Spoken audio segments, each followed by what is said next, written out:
everyone, I am Casey Inkwell. Welcome to my channel. Honestly, at this point, it's me against the technology. My mobile phone, it has malfunctioned, so there's a lot of voice in the video recording, and so I'm reduced to 720p from my webcam.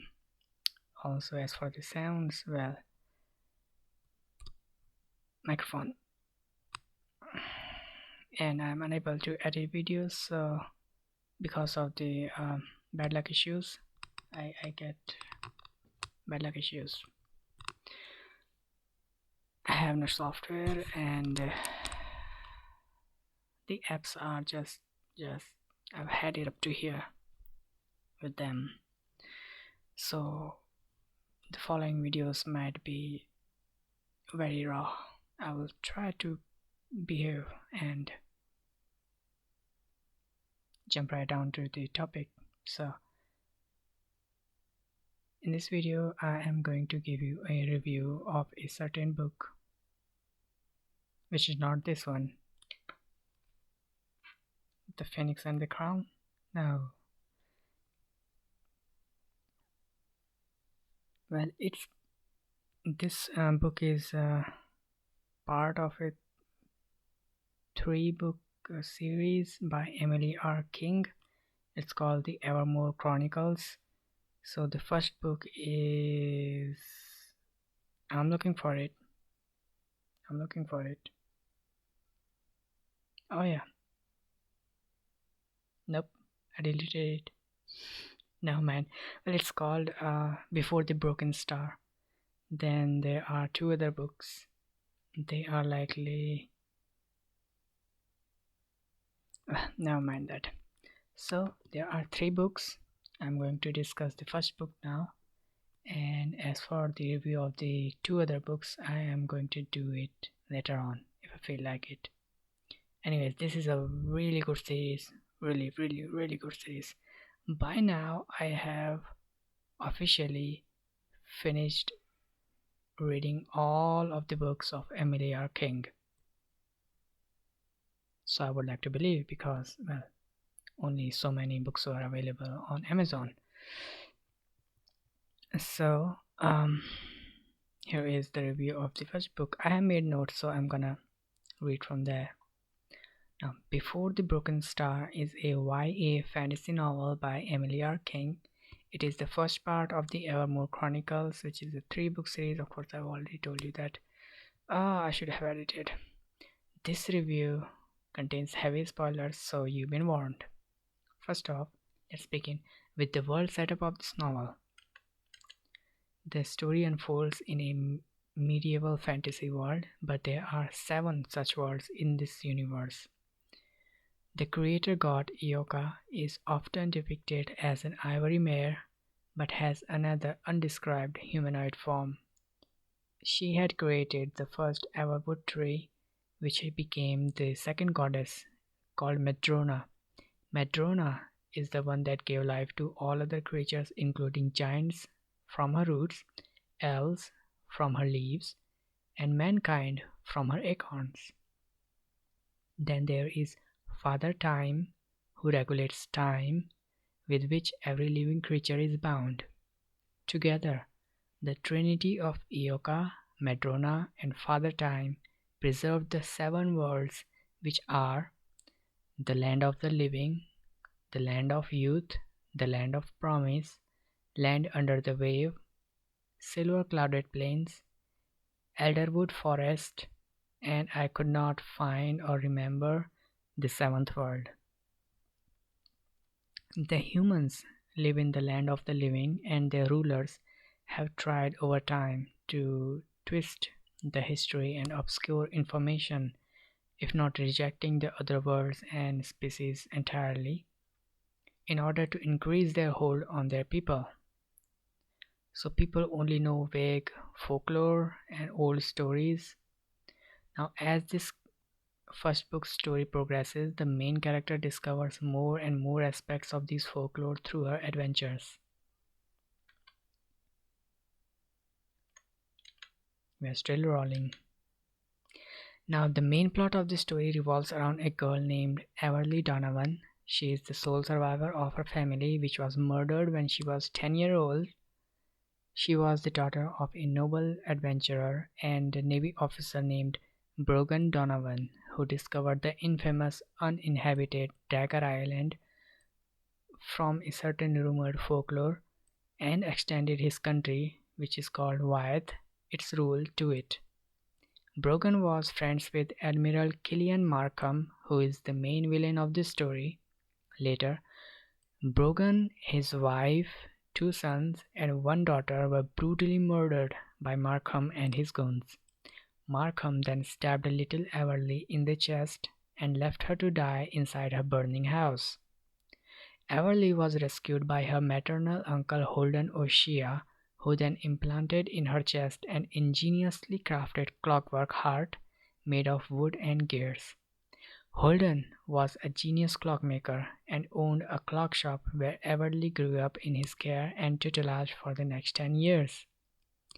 Everly had a habit of sneaking out during nights in men's clothing and explore the city. She had her own little adventures, beginning from her preteens. She made friends with streetwalkers Claret, Laverick, and their boss Webina. Streetwalkers were in the business of illegal sword-fight duels, prostitution, gambling, and theft. By the age of 18, Everly had gained ample experience as a street fighter, and she had gotten good with her sword that she had inherited from her father. This sword is actually a really important item in this entire story. Everly has her inner struggles. She is conscious of her clock heart, and every tick-tock of it reminds her how fragile her existence is. The clock heart often needs recalibration, and if Everly is under emotional stress for a long time, her heart seizes and it can lead to her death. She also nurtures vengeance for her family and wishes to kill Markham before her borrowed time in life expires. Everly encounters Markham and later tracks him for revenge. Her excursion to the streets for information ends up taking her to the prison. There she learns that Markham has been appointed governor of the penal colony, the Dagger Island, which is the Dagger Island, and he is setting off to it on a ship in the morning. Everly decides to accept unfair legal punishment, which was exile to the Dagger Island, in order to help establish the colony better with other convicts. Everly rightly deduced that this was the best way in the given circumstances to reach Markham and kill him. However, Jamison Callahan, the male lead character, a Navy lieutenant and a disowned earl who was the customer of older Hoshea and had made minor acquaintances with Everly, he sticks with her, tries, and eventually fails to protect her from the legal punishment, and eventually ends up marrying her. There's a whole cascade of events that led up to that wedding. It was complicated, but yeah. The two of them established a remote friendship. Jamison did not actually want to fall in love, as he had seen his father break down from the heartache of losing his wife and become a villain, and Everly did not believe she could love anyone without a real heart. She had previously declared to Jamison that she will never marry anyone. Thus, Jamison used the rules to forcibly marry her and made it clear that they are to merely tolerate each other's presence and remain honest, and that there will be no actual real marriage between them, but he was just trying to protect her. And she thought, well, it was convenient because of his identity as the Navy lieutenant, she could get in close with Markham and kill him. Their remote friendship, however, slowly runs deeper.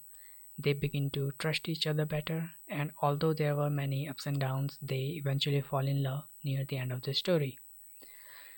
During the voyage, Everly makes better friends with streetwalkers Claret and Laverick. There was a young girl named Quinn and a doctor of the ship named Alec. Alec had actually liked Everly and he wanted to marry her, but she was claimed by Jamison by the rule of seniority, so this made Alec very cross with them. Eventually, he warms up towards them and become their friend. Now, in the Dagger Island, which is the penal colony, Everly discovers that her eldest brother Tavis is actually alive and that he had been serving Markham all these years. Now, having been fooled into submission, um, Everly hates Tavis for it, and their relationship doesn't get any better except by the end when she finally forgives him. She also discovers that Markham is not who he seems to be. Okay, he is actually the prince from the legend of the ruined kingdom that speaks of a princess Amadara and her husband, which is the lost prince. It's an interesting story inside the story, and I'm not gonna go into it. At the end of it, Princess Amadara tore time, caused her entire kingdom to freeze in a moment, and the prince, her husband, was expelled from this world, and also the elder woods by Father Time. And due to some technicality in the whole process, he became immortal. Now, honestly, I don't exactly remember how it was explained in the first book because it was a long time. Like, I read it almost 2 weeks or 3 weeks ago. So, yeah. Anyway, you will find out as you read it. Uh, the real story of Markham's immortality is probably slightly different. It was partially explained in the second book and then in the third book as well. Anyways, Markham then on moves. I'm sorry. Markham, since his expulsion, had been trying to find a way back to his kingdom to wake up his wife Amadara, and it has already been centuries. It's like 350 years. Markham explains to Everly, as he had to her brother Tavis long time ago, that he didn't want to kill their family, but there was no other way. He justifies himself by saying that Brogan had actually betrayed him. He had found a way into the Lost Kingdom, but he wouldn't tell Markham and instead wanted to stop him. So Markham killed him. However, he still couldn't find a way back into the kingdom, and 10 years later, here he was on the Dagger Island with Everly and her elder brother Tavis still trying to get inside the kingdom, but this time he had hope. Everly, Jamison, Tavis, and Everly's friends Claret, Laverick, and Harlow. There was another streetwalker. She was the partner of Markham's. Her name was Harlow. Right, she is Harlow. Okay, all of them um, end up pursuing the portal to the world of youth. Technically, Markham forced them to come along. Now, this world of youth is the lost kingdom from where Markham belonged, theoretically, or so he says. Anyways, um, Everly's sword, which was passed down from Amadara to Markham to Brogan, then to Everly, it possesses mysterious abilities. One of which is that it can guide its chosen owner to wherever they are meant to go. So the sword guides them.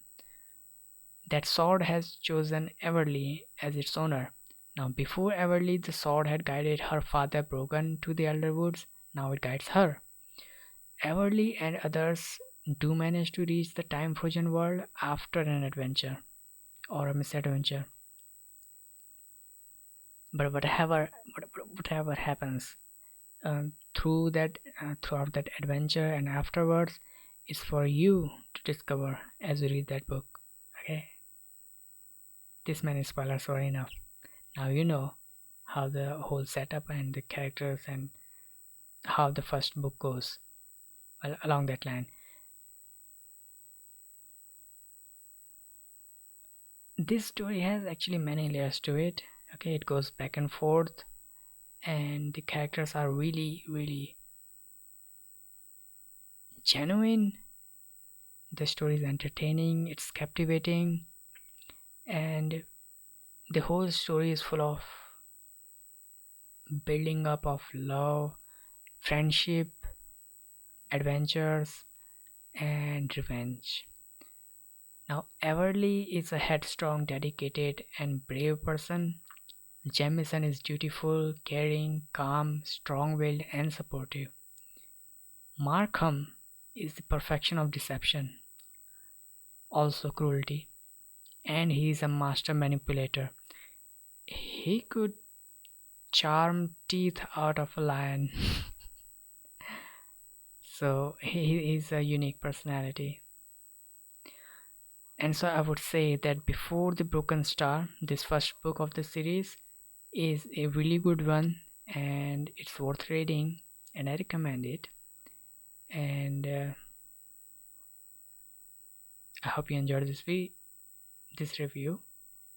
I cannot edit, so I'm just gonna post it raw. It's not like anybody is watching anyway.